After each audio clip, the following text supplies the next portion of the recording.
Seekor buaya berukuran besar muncul saat banjir melanda permukiman warga di Kelurahan Tamangapa, Kecamatan Manggala, Kota Makassar, Sulawesi Selatan. Kemunculan reptil itu mengejutkan warga yang berada di lokasi. Warga pun resah karena khawatir diserang binatang itu. Setelah mendapat laporan warga, tim gabungan segera datang ke lokasi. Buaya berukuran besar akhirnya bisa ditangkap. Setelah ditangkap, buaya diserahkan ke tim damkar untuk dibawa ke penangkaran. Usai penemuan ini, warga diimbau waspada dengan kemunculan buaya lainnya, terutama saat kondisi banjir.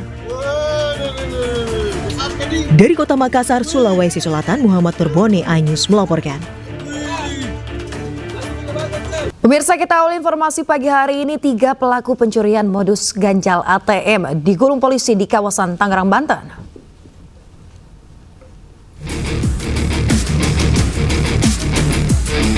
Polisi mengamankan pelaku ganjal ATM AB di sebuah minimarket di kawasan Curug, Tangerang, Banten.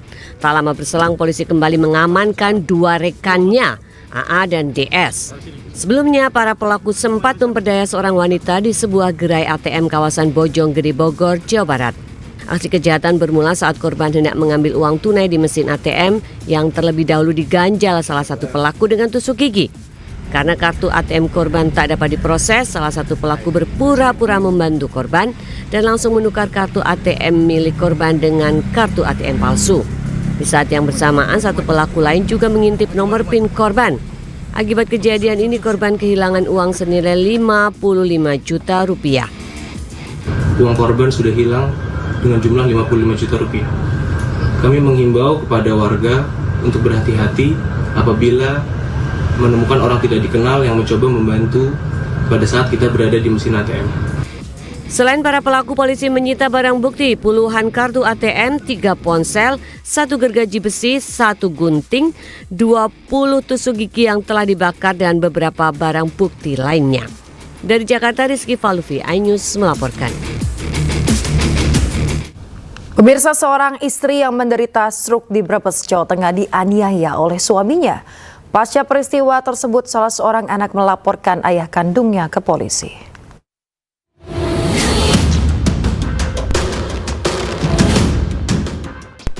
Aksi kekerasan dalam rumah tangga KDRT yang dilakukan seorang suami di Brebes, Jawa Tengah terekam CCTV.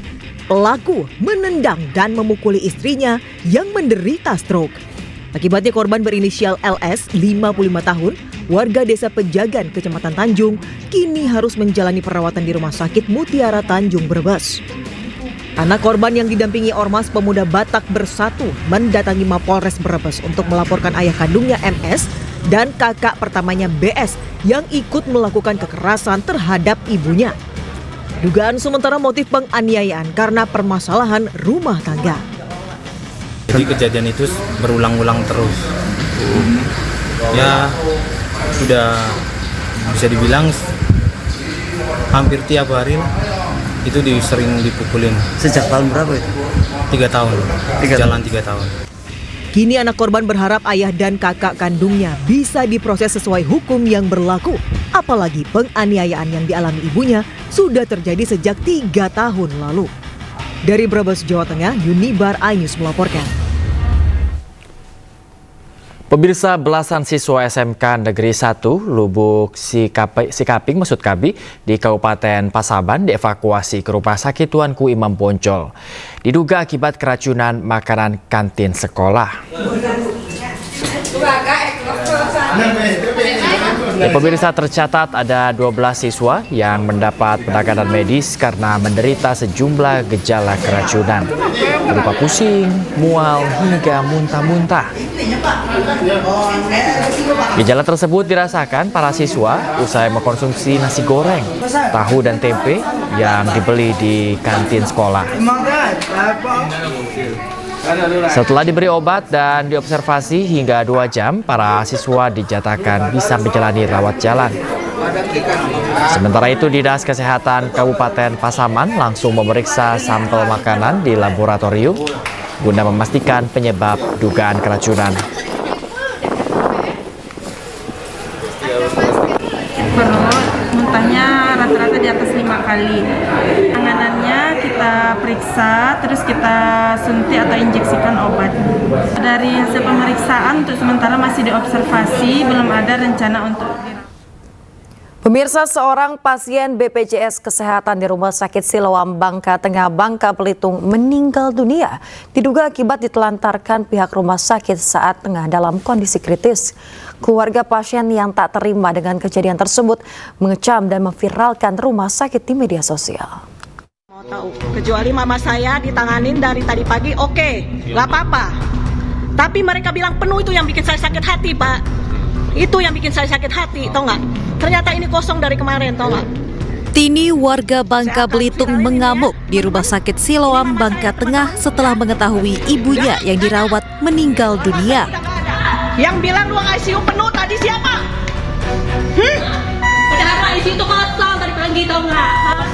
Menurut Tini, pihak rumah sakit sengaja menelantarkan ibunya yang butuh perawatan darurat di ruang ICU karena kondisi kritis. Namun pihak rumah sakit malah menyebutkan ruang ICU sedang penuh pasien.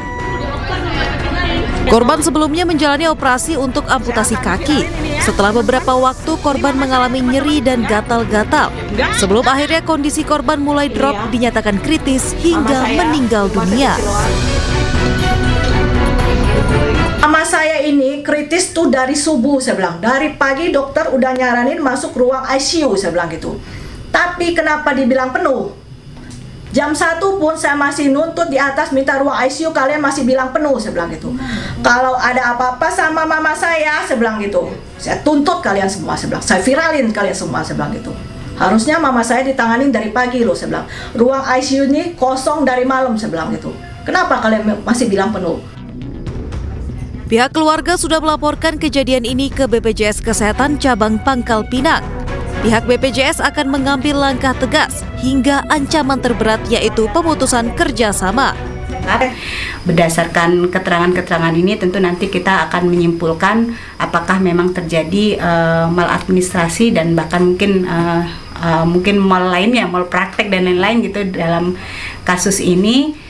Dan tentunya nanti akan kita tidak lanjuti jika memang terbukti dalam bentuk surat peringatan kepada Rumah Sakit Siloam sebagai bentuk sanksi yang bisa kami keluarkan, sanksi administratif yang bisa kami keluarkan selaku pihak yang menjalin kontrak dengan Rumah Sakit Siloam. Bilang ruang ICU penuh tadi siapa? Padahal ruang ICU itu kosong tadi pagi, tau nggak? Pasien ruang ICU itu keluar tadi malam, dirawat di lantai 7. Itu ada tetangga kita yang dirawat di ICU, dia bilang dari semalam tuh udah kosong. Mama saya tuh kritis dari tadi malam, dibiarin dia bilang ruang ICU penuh. Suruh dioper ke rumah sakit lain. Nggak ada konfirmasi, percuma. Saya tuntut ini ya, tau nggak? Sementara pihak rumah sakit hingga saat ini belum memberikan keterangan apapun. Dari Pangkal Pinang, Bangka Belitung, Haryanto, iNews melaporkan. Kericuhan terjadi saat reka ulang kasus pembunuhan siswi SMP yang jasadnya ditemukan terbungkus karung di Serdang Bedagai, Sumatera Utara. Pihak keluarga sempat menangis dan emosi saat saat pelaku ini diperiksa oleh petugas.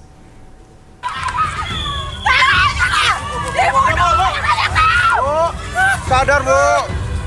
Stipar, Bu. Keluarga korban meluapkan emosinya kepada tersangka saat polisi gelar reka ulang kasus pembunuhan siswa SMP di Desa Lubuk Saban, Serdang Bedagai, Sumatera Utara.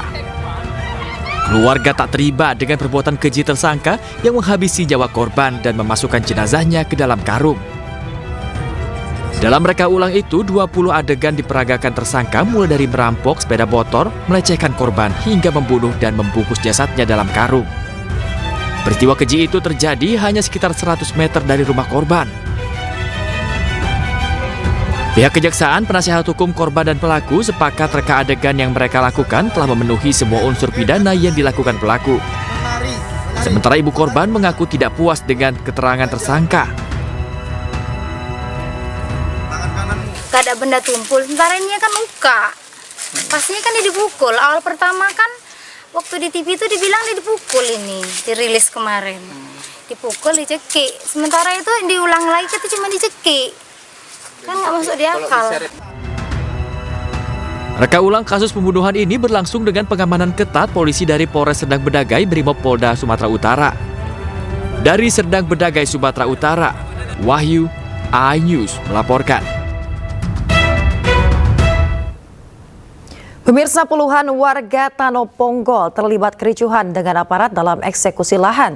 Bahkan puluhan emak-emak menangis dan berteriak histeris agar pihak PN Tarutung membatalkan eksekusi rumah mereka.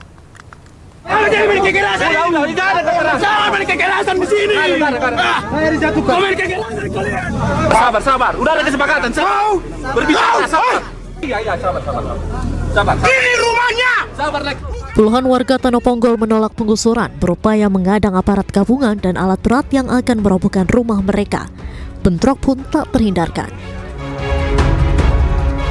Meski demikian, PN Tarutung pun terus melakukan eksekusi bangunan rumah milik warga Tanoponggol, sehingga polisi akhirnya menarik dan memukul salah satu pemuda yang mau mencoba menghalangi alat berat PN Tarutung. Salah satu pemuda warga Tanoponggol terlihat terjatuh karena terjadinya baku hantam dengan anggota kepolisian di halaman rumahnya yang akan dirobohkan oleh pihak PN Tarutung, tepatnya di Dusun Tapian Nauli, Desa Huta Ginjang, Kecamatan Muara, Tapanuli Utara, Sumatera Utara. Selain itu, puluhan emak-emak menangis dan berteriak histeris agar pihak PN Tarutung membatalkan eksekusi rumah mereka. Dengan adanya proses eksekusi tersebut, warga Tanoponggol beserta pihak tergugat merasa kecewa terhadap pihak PN Tarutung sebab objek tanah yang dieksekusi oleh pihak PN Tarutung dinilai salah alamat, bukan objek areal yang ditempati oleh penggugat. Ini bukan depan siapa, Pak. Dan kita merasa kecewa sebetulnya. Tapi apa boleh buat? Apa yang dilakukan oleh Pengadilan Negeri, ya saya kira tidak bisa terbantahkan. Tapi sebagai orang yang merasa keberatan, ke depan kita harus melakukan tindakan hukum berikutnya. Kita akan banding. Kita nanti akan mempertimbangkan upaya hukum yang akan kita lakukan apa saja. Apakah mungkin kita melakukan PK atau mungkin melakukan tindakan hukum lainnya. Diketahui PN Tarutung melakukan eksekusi berdasarkan putusan Pengadilan Negeri dan Pengadilan Tinggi yang menyatakan bahwa surat keterangan tanah pada tanggal 3 Mei 2019 antara penggugat atas nama Pomparan Pahompu atau keturunan hak ahli waris Mangarasa Raja Kukuk yang terletak di Tanoponggol, Dusun Tapian Nauli, Desa Huta Ginjang, Kecamatan Muara, Tapanuli Utara. Surat keterangan tanah pada tanggal 2 Mei 1997 antara penggugat dan atas nama keturunan Pomparan Opu Mangasa Raja Guguk yang terletak di Tanoponggol, Desa Tapian Nauli, Kecamatan Muara, Kabupaten Tapanuli Utara, Provinsi Sumatera Utara dengan batas-batasnya tertera dalam putusan. Jadi semua ini telah dipertimbangkan dan pemiliknya sebagai penggugat.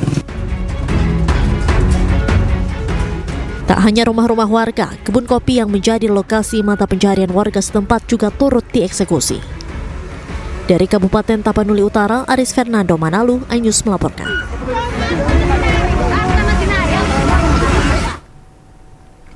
Eksekusi lahan kosong dan sejumlah ruko di Jalan Andi Pangeran, Petarani, Kota Makassar, Sulawesi Selatan diwarnai ketegangan. Personil Brimob dan sejumlah ormas kemudian yang berada di kepemudaan yang berada di lokasi nyaris ricuh.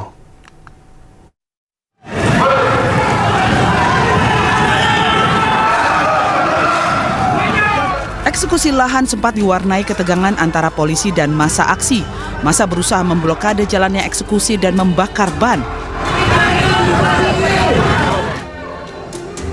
Ribuan personil gabungan melakukan pengawalan atas eksekusi lahan kosong dan sejumlah ruko di Jalan Andi Pangeran, Petarani, Kota Makassar, Sulawesi Selatan.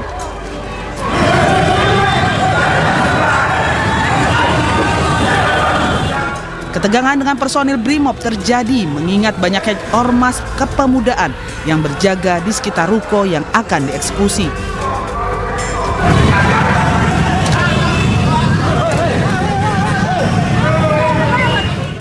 Eksekusi lahan kosong dan sejumlah ruko yang berada di pinggir jalan Andi Pangeran Petarani ini dilakukan berdasarkan putusan Pengadilan Negeri Makassar yang memenangkan Baso Matutu sebagai penggugat. Pemirsa, tim investigasi Satgas Operasi Damai Kartens 2025 menggiring tersangka Nixon Matuan alias Okoni Siep, anggota kelompok kriminal bersenjata pimpinan Aske Mabel ke Polda Papua.